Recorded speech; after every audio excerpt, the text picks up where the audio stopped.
My respected brothers and sisters, in this beautiful supplication, Imam Ali ibn Abi Talib alayhi salam, he seeks the knowledge of Allah subhanahu wa ta'ala. He says, "Oh Allah, I turn to you by the knowledge, the infinite knowledge that you have, which encompasses everything."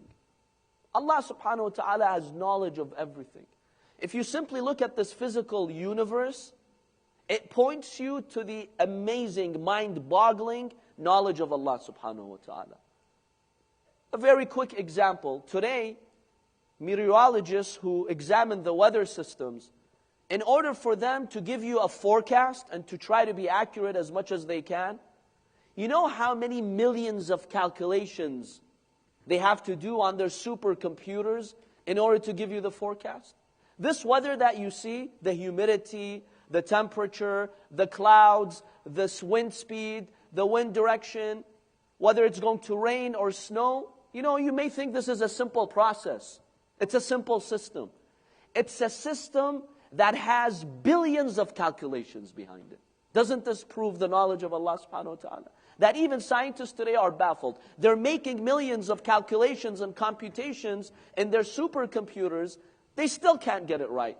Many times, right? Especially if you're 2-3 days ahead, it's very difficult to be accurate with the weather.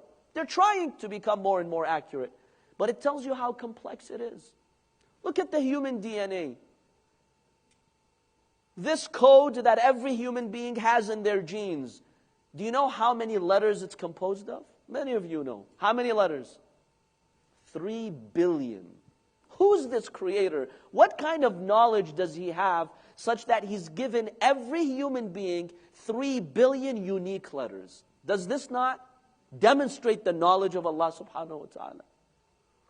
Look at everywhere in the universe. Every process is mind-boggling. And we'll spend thousands of years trying to just discover the secrets of the universe. Now, when we speak about the knowledge of Allah subhanahu wa ta'ala, there is a very fundamental, pressing question that many people ask. Just a couple of days ago, someone sent me an email asking this question.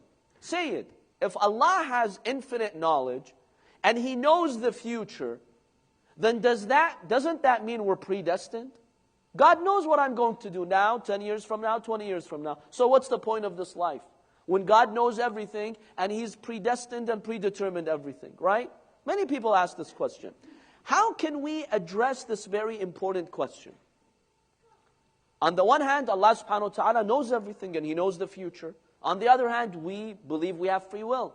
So how can we reconcile these two? God having full knowledge of the future, yet you have free will. Because some people will argue and tell you, well, I can't change the will of God. That means God already knows what I'm going to do. I'm stuck with that future choice and I can't change it, right? Allah subhanahu wa ta'ala has full knowledge of what is going to happen in the future and every decision I'm going to make. However, His knowledge in no way compels me to that decision. He simply knows what decision I will end up choosing through my free will. Let me give you an example. Let's say you have a teacher, and this teacher has a number of students. Now, on the first day of class, the teacher is getting to know the students. So he talks to them, gives them some maybe quizzes, some light homework, just to assess and evaluate their standing.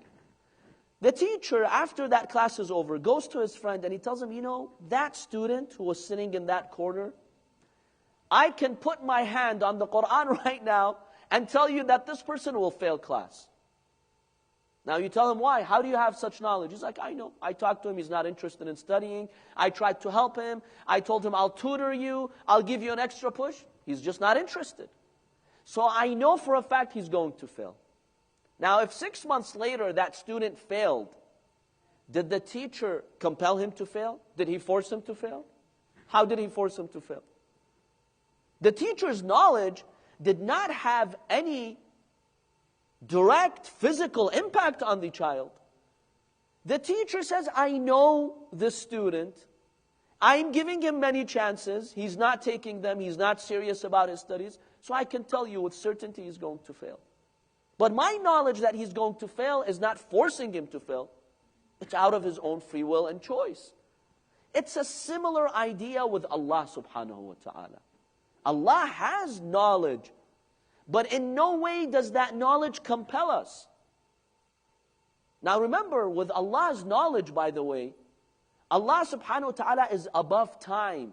So when it comes to Allah, there is no yesterday, today, and tomorrow. Allah subhanahu wa ta'ala sees everything and knows everything instantaneously. For you and I, we're bound in time, then we have this sense of, the present and the future and the past.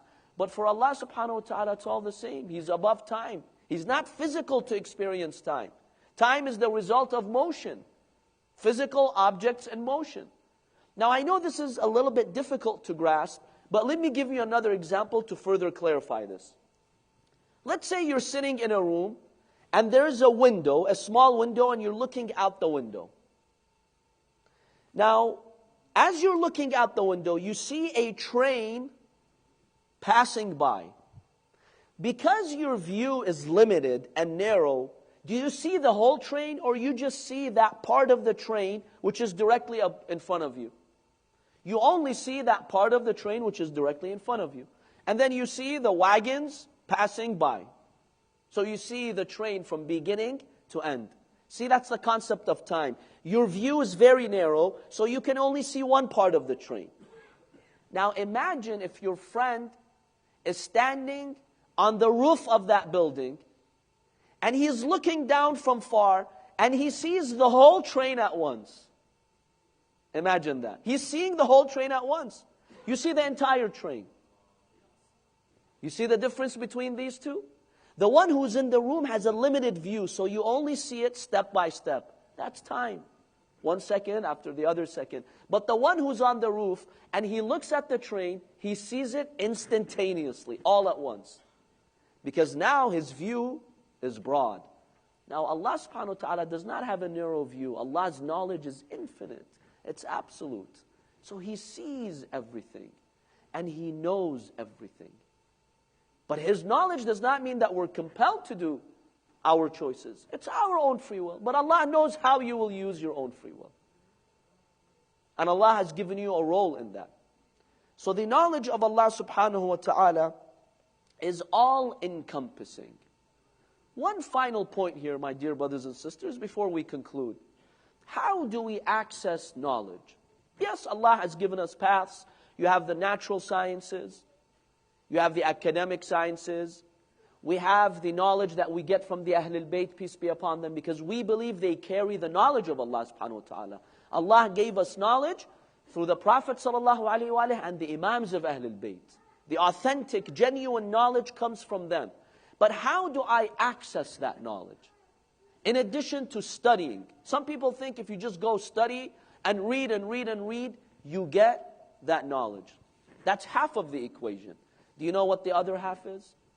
If you want Allah subhanahu wa ta'ala to illuminate your heart with knowledge, it comes through piety and sincerity.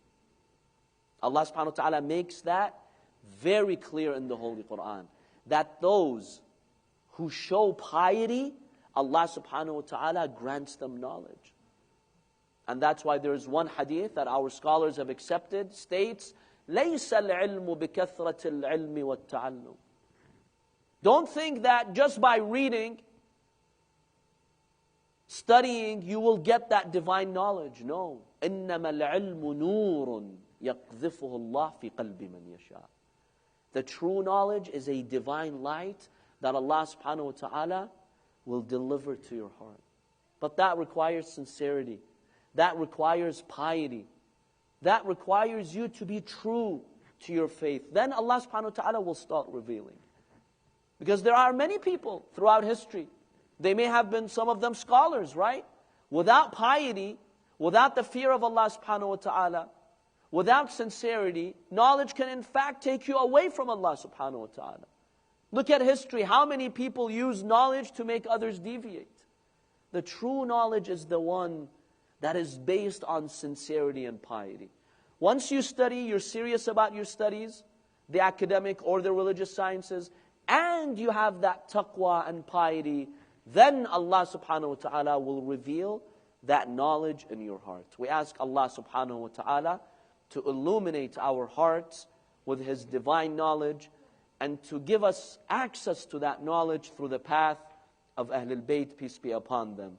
وبعلمك الذي احاط بكل شيء وصلى الله على سيدنا محمد وآله الطاهرين.